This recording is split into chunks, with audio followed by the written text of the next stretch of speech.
Vida. A biologia define a vida, o ser vivo, como aquele que nasce, cresce, se reproduz e morre. Contrapontualmente, Deus nos fez para uma vida, e uma vida em abundância, diz a palavra de Deus.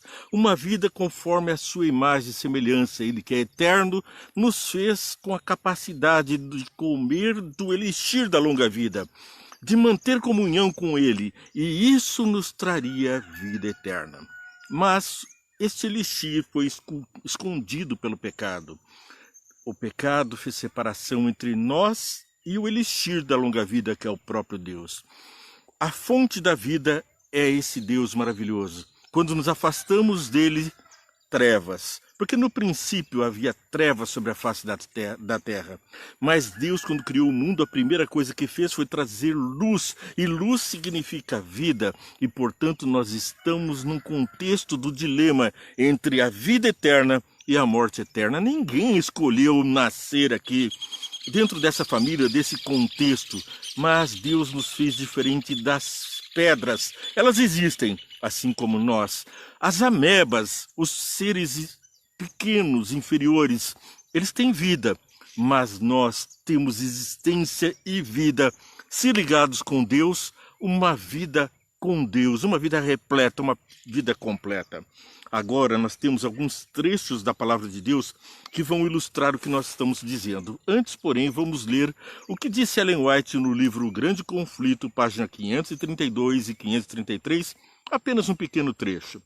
No meio do Éden crescia a árvore da vida, cujo fruto tinha o poder de perpetuar a vida. Essa era a vontade de Deus, vida eterna para mim e para você. Se Adão tivesse permanecido obediente a Deus, teria continuado a desfrutar livre acesso àquela árvore e teria vivido para sempre. Porém, quando pecou, foi destituído da participação da árvore da vida, tornando-se sujeito à morte. Sentença divina: tu és pó e ao pó tornarás. Indica completa extinção da vida. Não há mais possibilidade da vida enquanto estamos afastados de Deus. Graças a nosso Jesus, que disse ao homem pecador: Adão, Adão, onde estás? Ele procurou pelo homem no pecado. Ele não deixou apenas o homem com a certeza do certamente morrerás, nem tampouco com aquilo que ele viu naquele cordeirinho que ele viu morrer nas suas mãos, aquele cordeirinho que ele criava no jardim com tanto amor. Agora ele imolara para mostrar o poder da morte, viu a decrepitude. E agora esse assombro da morte passa a espantar os homens. Alguns, no entanto, querem se confortar com as palavras de Satanás. Certamente não morrerás, disse Lúcifer, o anjo caído. Mas essa promessa do diabo não se confirmou, pois para quem ele disse isso, Adão e Eva? Para Eva. Está morta, e nós temos então agora certeza, porque vemos a morte no nosso cotidiano. Ela nos assombra, nos entristece, nos deixa cheio de perplexidade, porque não fomos feitos para morrer. Por isso é que nós não nos acostumamos com a ideia da morte. Estamos procurando formas de manter a vida. É por isso que o verso da nossa semana, que vamos estudar sobre a vida, escolham a vida, nos diz em Deuteronômio 30:19. Repito o que li ontem. Hoje tomo o céu e a terra por testemunhas contra vocês, que lhes propus a vida e a morte, a bênção e a maldição. Escolham, pois, a vida para que vivam vocês, os seus descendentes. A ideia de Deus é que nós multipliquemos e enchemos a terra. Ele nos fez para multiplicar a vida. Ele nos fez para ter vida e vida plena. Gênesis 2, verso 8, logo no começo da existência do homem. Ora, o Senhor Deus tinha plantado um jardim no Éden, para os lados do leste, e ali colocou o homem que formara. Então o Senhor Deus fez nascer do solo todo tipo de árvores agradáveis aos olhos, boas para o alimento. Que maravilha! Tudo estava ali perfeito, tudo era bom, tudo era belo. Eram árvores que encantavam e frutos que deliciavam o homem. No verso 9, lemos: Então o Senhor Deus fez nascer do solo todo tipo de árvores agradáveis. Depois vamos ver nos versos 15, verso 7. Verso 5 e verso 7. Aliás, Gênesis 3, 22 e 23. Desculpe a minha confusão, versos 15 e 17 do mesmo capítulo, ainda do capítulo 2. O Senhor Deus colocou o homem no jardim do Éden para cuidar dele, para cultivá-lo. Por que Deus colocou o homem no jardim? Apenas para comer dos frutos? Não, ele devia ampliar o jardim, cultivar, fazer novos jardins para preparar o ambiente para os seus filhos que iriam nascer. O planeta Terra todo deveria ser um jardim. Tudo era perfeito, tudo era muito bom, disse Deus. Mas com a presença do homem, o paraíso espraiaria, ganharia contexto, ganharia relevância, estaria repleto de belezas, de coisas agradáveis. O Senhor Deus ordenou ao homem: coma livremente de qualquer árvore do jardim, mas não coma da árvore do conhecimento do bem e do mal, porque no dia em que dela comer, certamente você morrerá. O cuidado de Deus para que nós tivéssemos vida eterna. Não comam do fruto venenoso, não comam da banana podre oferecida pelo diabo, pois ela trará a morte, ela trará a perdição, separação entre nós. A desobediência vai fazer você fugir de mim e não deu outra. Quando o homem pecou, a primeira coisa que fez foi esconder-se por entre as árvores. E Jesus: Adão, onde estás? E lá estava o homem, sabendo que estava nu, coberto de folhas de figueira. Foi preciso então a intervenção dos céus. Gênesis 3, 22 e 23. Então disse o Senhor Deus: agora o homem se tornou como um de nós, conhecendo o bem e o mal. Não se deve, pois, permitir que ele tome parte do fruto da árvore da vida e o coma e viva para sempre. Bom, vamos lembrar que nós conhecemos o bem e o mal porque o praticamos o mal. Mas Jesus conhece o mal porque Lúcifer, o anjo caído, praticou o mal nos céus. Ele roubou de Jesus uma terça parte dos anjos. E agora está roubando muitos dos seres humanos, afastando esses seres de Deus. Bem, a nossa live foi derrubada, mas continuamos agora, parte 2, a árvore da vida, o elixir da longa vida bem ao nosso alcance. Estávamos lendo Gênesis capítulo 3, versos 22 e 23. Então disse o Senhor Deus: agora o homem se tornou como um de nós, conhecendo o bem e o mal. Não se deve, pois, permitir que ele tome também do fruto da árvore da vida e coma e viva para sempre. Por quê? Porque enquanto Deus conheceu o mal a partir do que Satanás fez nos céus, destruindo a harmonia, roubando a terça parte dos anjos que foram lançados para fora de lá porque desafiaram a Deus, se afastaram de Deus e agora roubam também as almas humanas para o reino das trevas. E isso cortou o coração de Deus, diz a palavra de Deus. E então agora nós vemos que Deus conheceu o mal através dos seres maus, aqueles que se desviaram deles. É uma obra estranha a ele o mal. No entanto, ele percebeu os efeitos do mal. Na sua onisciência sabia que seria assim, mas avisou. E agora a dor, a morte campeia o universo. Nós experimentamos a morte, experimentamos o pecado. E coube Jesus nos resgatar. É por isso que eu estou aqui, levando a mensagem do Eterno. Veja, a linha Apocalipse termina o livro da Bíblia exatamente como começou, falando de vida, vida eterna da árvore da vida.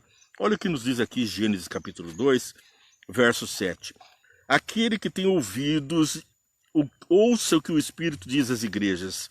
Ao vencedor, a você, darei o direito de comer da árvore da vida, que está no paraíso de Deus. Onde é que está a árvore da vida que estava no paraíso do homem, que o Jesus fez para o homem aqui na terra?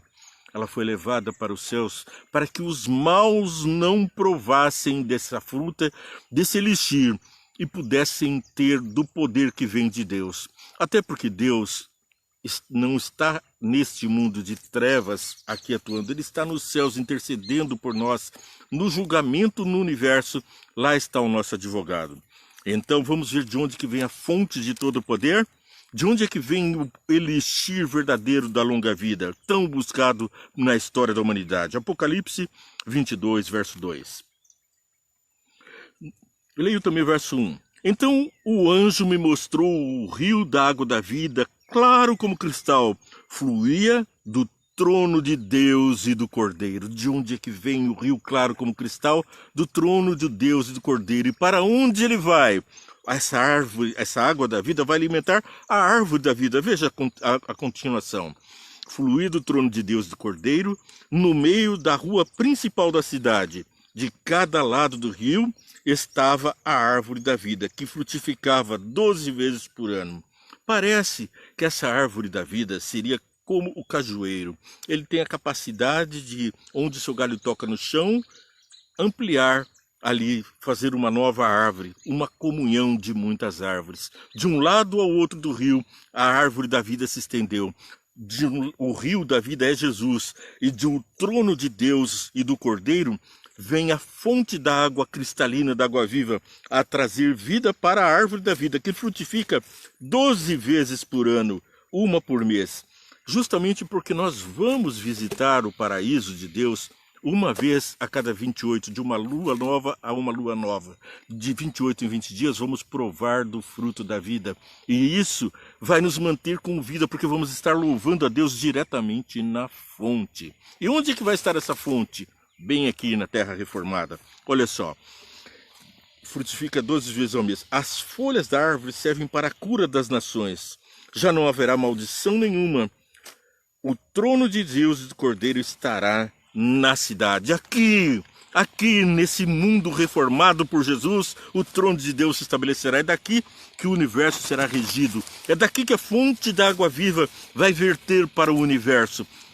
Vai comunicar vida do mundo do pecado, do mundo das trevas. Um mundo que experimentou a morte, pelo poder de Jesus, vai se transformar na fonte de vida para todo o universo. Já parou para pensar nisso?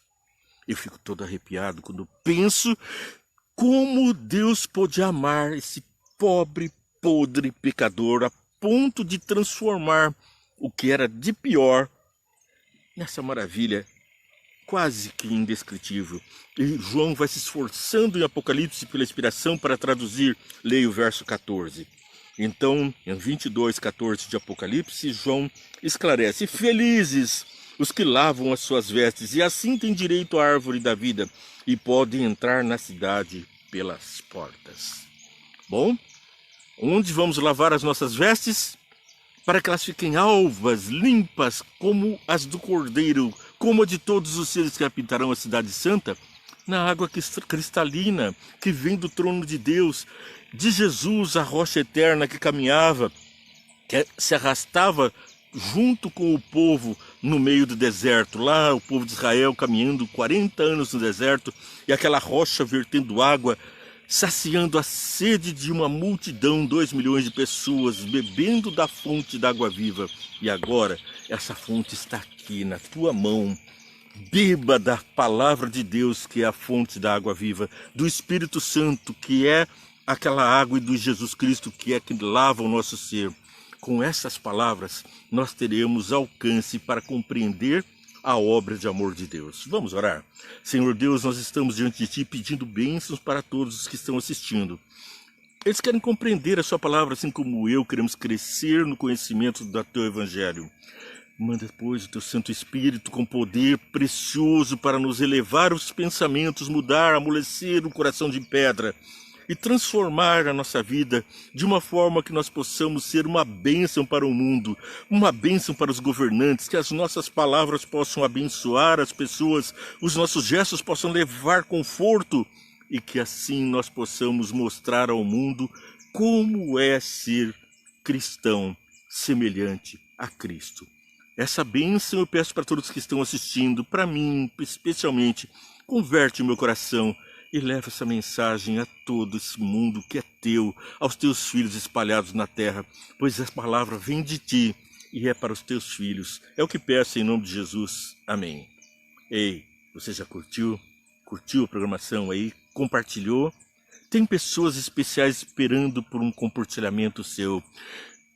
Punha lá para seguir as mensagens, assim você vai ser avisado de quando lançarmos os vídeos. Aliás, diariamente os vídeos da lição estarão ao seu alcance. Eu peço que você curta e compartilhe para dar relevância, para que as pessoas entendam que essa é uma mensagem importante para nós e que assim as máquinas cegas do Facebook, do YouTube, do Instagram possam entender e atender. Vem e entende, é para você uma vida especial com as bênçãos de Deus. É o que eu desejo para todos.